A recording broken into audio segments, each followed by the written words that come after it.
Hello दोस्तों, मैं हूं शकील अहमद और आप सुन रहे हैं मेरे YouTube चैनल पर गुमनाम किस्से। आज मैं एक ऐसा ही गुमनाम किस्सा लेकर आया हूं जिसका टाइटल है बिखरे मोती और जिसे लिखा है सलमा जबीन ने। तो आइए चलते हैं कहानी की ओर।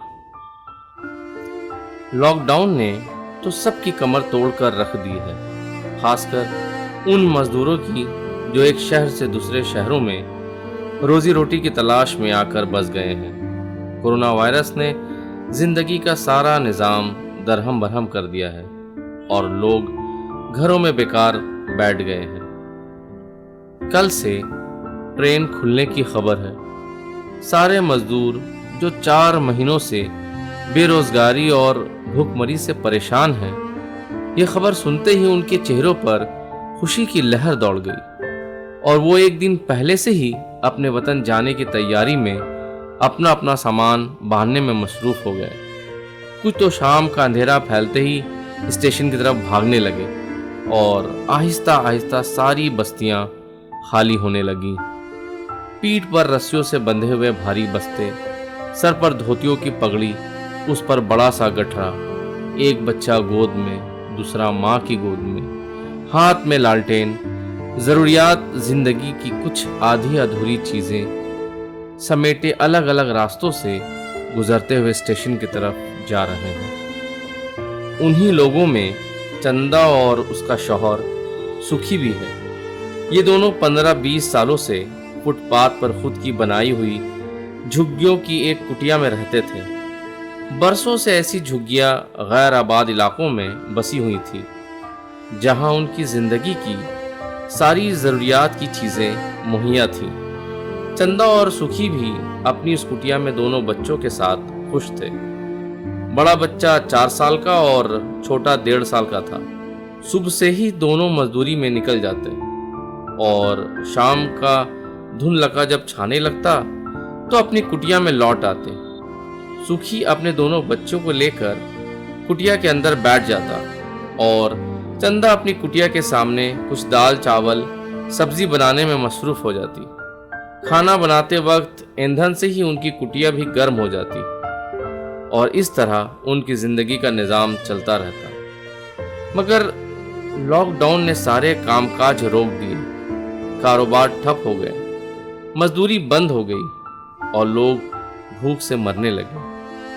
भूखमरी उन्हें कमज़ोर और लागर करने लगी। दोनों बच्चे भूख से तड़प रहे थे। छोटा बच्चा माँ के दूध पर मुनहसिर था, मगर दूध आए कहाँ से? माँ तो भूख से कमज़ोर हो रही थी। जब उनके कानों तक भी ये खबर पहुँची कि ट्रेन खुलने वाली है, तो उन लोगों ने भी यहाँ से अपने गांव की तरफ जाने की ठान ली और पल की पल में अपना भी रख्त सफ़र बांध लिया। जो कुछ अपने साथ ले सके लिया, बच्चों को अपनी अपनी गोद में उठाया और कारवां के साथ हो लिए। चलते चलते वो बहुत कुछ सोच रहे थे और अपने साथ 20 सालों की बहुत सारी यादें समेटे लिए जा रहे थे। रहते तो थे वो झुग्गी में, मगर दोनों ने अपने बच्चों के लिए बहुत सारे ख्वाब सजाए थे। वो मेहनत मजदूरी करके ज़्यादा से ज़्यादा पैसा कमाना चाहते थे।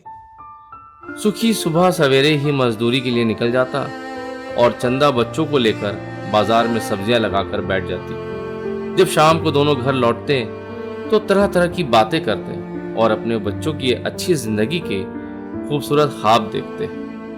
उन्हें अब फिक्र थी कि अपने बड़े बच्चे को किसी सरकारी स्कूल में डाल दें, ताकि उनका मुन्ना जब बड़ा हो जाए और कुछ पढ़ लिख ले तो अच्छा कमाए और उनकी तरह झुग्गी में ना रहे। उन्हें भी ख्वाहिश थी कि वो अपने मुन्ने के लिए एक खूबसूरत सा टिफ़िन बॉक्स और वाटर बोतल खरीदे और साफ सुथरे कपड़ा पहनाकर स्कूल भेजे। मगर इस लॉकडाउन ने उनके सारे ख्वाब चूर चूर कर दिए। रात काफ़ी हो चुकी थी। चलते चलते उनके पांव थक चुके थे। भूखमरी ने तो पहले से ही कमज़ोर कर रखा था, मगर हिम्मत से वो चल रहे थे। स्टेशन काफ़ी दूर था। लोगों की भीड़ बढ़ती ही जा रही थी। अलग अलग रास्तों से निकलते हुए लोग चौड़े रास्ते में शामिल हो रहे थे। सुबह की गाड़ी 5 बजे छूटना थी और इस वक्त रात के 3 बजे थे। लालटेन की रोशनी भी आहिस्ता आहिस्ता धीमी हो रही थी। ए सुखी, यहाँ से स्टेशन कितना दूर बाहो और हमसे नहीं के चलल जात? चन्ना ने सुखी से कहा। और थोड़ा दूर, अभी तो 3 बजा था। चलते चलते भोर तक स्टेशन पहुंच जाएंगे, सुखी ने चंदा से कहा। चंदा थक कर एक पेड़ के नीचे बैठ गई। छोटा बच्चा उसके सीने से चिमटा हुआ था। अच्छा, थोड़ा देर बाद उठा, गांव जाकर खूब आराम करब जा, चंदा ने कहा। और थोड़ी देर बाद वो उठ गई और चलने लगी। रात का अंधेरा छट चुका था। सुबह की पहली किरण आहिस्ता आहिस्ता फैल रही थी। वो लोग भी अब स्टेशन के करीब आ चुके थे। फिर बैक वक्त लोगों का भीड़ स्टेशन की तरफ उमड़ पड़ी। लोग एक दूसरे पर गिर रहे थे। सबों को अपने वतन पहुंचने की जल्दी थी। 3 गाड़ियां प्लेटफॉर्म पर लगी थीं और लोग तेजी से ट्रेन की तरफ भाग रहे थे कि गार्ड ने पाबंदी लगाई। एक डिब्बे में कुछ ही लोग बैठ सकते थे। लोगों की उलझनें बढ़ रही थीं। वो उजलत में एक डिब्बे से दूसरे डिब्बे की तरफ भाग रहे थे। जैसे जैसे ट्रेन छूटने का वक्त करीब हो रहा था, लोगों की सैलाबी हालत बढ़ती जा रही थी। चंदा अपने बच्चे को गोद में लिए अपने पैरों को घसीट रही थी। सुखी उससे 2 कदम आगे बढ़ चुका था। गाड़ी ने सिग्नल दिया तो लोगों की रफ्तार में भी तेजी आ गई और भीड़ में लोग एक पर एक गिरने लगे। ट्रेन सिग्नल के साथ आहिस्ता आहिस्ता खिसकने लगी। सुखी के पांव ट्रेन के पावदान पर लगे। वो तेजी से उठ गया। उसे उम्मीद थी कि चंदा भी दूसरे डिब्बे में चढ़ ही जाएगी। ट्रेन ने रफ्तार पकड़ी और आहिस्ता आहिस्ता नज़रों से ओझल होने लगी। लोग जो चढ़ ना सके थे वो वापस पलट कर दूसरी गाड़ी की तरफ भागने लगे। उस मुसीबत की घड़ी में लोगों के सोचने समझने की सलाहियत खत्म हो रही थी। वो एक दूसरे से टकरा कर गिर रहे थे। चंदा, जो बच्चा गोद में लेकर भीड़ में खुद को घसीट रही थी, लड़खड़ाई और खुद को संभाल न सकी। बच्चा उसके सीने से चिमटा हुआ था और वो प्लेटफॉर्म पर सर के बल गिर पड़ी। जब जरा सन्नाटा हुआ तो चलते मुसाफिरों ने देखा कि एक बेबस औरत जमीन पर बेयारो मददगार पड़ी है। माथे से बेतहाशा खून बह रहा था और उसका मासूम बच्चा उसके सरहाने बैठे अपने नन्हे नन्हे हाथों से माँ की पेशानी से लहू साफ कर रहा था। और बच्चा अपनी तोतली जबान में कुछ बड़बड़ा रहा था, जैसे कह रहा हो, माँ उठो ना, मुझे भूख लगी है।